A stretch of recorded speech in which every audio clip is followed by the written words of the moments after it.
Bonjour à tous, ici Yen Bui et vous êtes sur un nouvel épisode du podcast Cultiver la croissance digitale de votre business.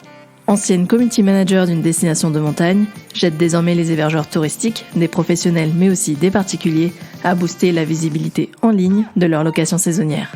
Chaque semaine, je vous livre des conseils faciles à mettre en action au travers d'épisodes au format court.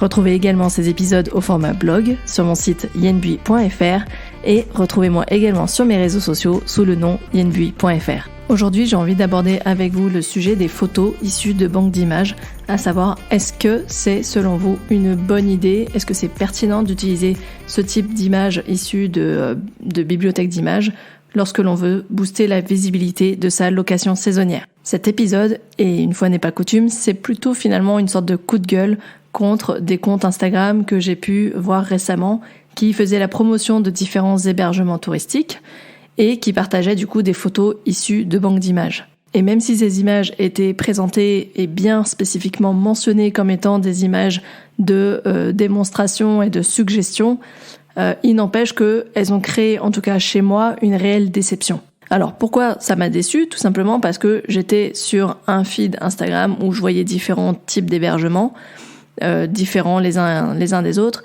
et puis il y avait de temps en temps une photo qui attirait vraiment l'œil. Alors bien évidemment, on clique sur l'image en se disant « chouette, j'ai envie d'en savoir plus sur cet hébergement », et la déception, c'est simplement une photo en fait pour expliquer que ce compte Instagram fait la part belle aux hébergements touristiques un peu atypiques, un peu insolites.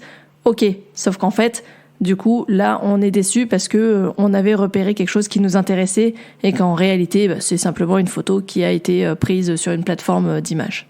Quand on propose une location saisonnière, donc on met en avant un hébergement touristique et que on souhaite booster sa visibilité en ligne, il va de soi, en tout cas à mon sens, il va de soi de mettre des photos qui représentent la réalité, c'est-à-dire votre logement, son environnement, votre destination touristique.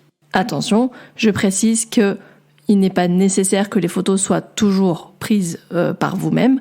Il peut, comme je l'ai déjà dit dans des précédents épisodes, il peut tout à fait s'agir de photos produites par exemple, l'office de tourisme de votre destination. Ça, c'est OK. Ce qui serait beaucoup moins OK, et j'espère que aucun d'entre vous ne l'a fait jusqu'à présent, ce serait de partager des intérieurs qui ne soient pas les vôtres, parce que ça va induire en erreur, même s'il peut s'agir parfois d'un petit zoom, d'un petit focus.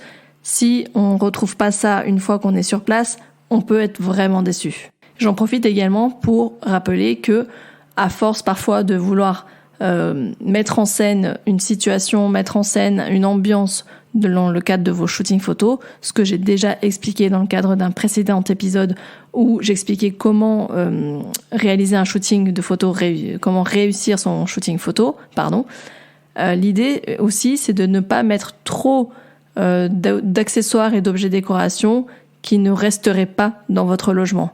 Pensez-y. Ce qui, par contre, peut être totalement OK sur vos réseaux sociaux, c'est lorsque vous partagez des photos issues, par exemple, de magasins de décoration, d'enseignes de bricolage, enseignes de décoration, et que vous posez la question à votre communauté, par exemple, si vous avez des envies de changement de déco. Là, vous pouvez tout à fait les partager, les relayer en disant « Tiens, vous êtes en train de réfléchir à un changement de déco au sein de votre location saisonnière. » Ça, c'est OK.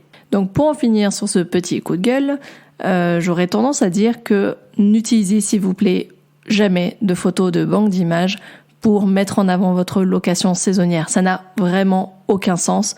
C'est simplement montrer une fausse réalité et le risque c'est vraiment d'avoir des clients déçus dès leur arrivée.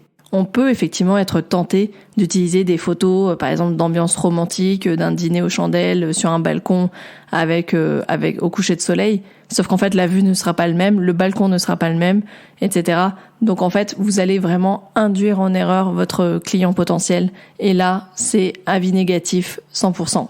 Et donc, pour conclure, par pitié, n'utilisez pas d'images issues de banques d'images, comme on peut en trouver sur Adobe Stock, iStock Photo, etc.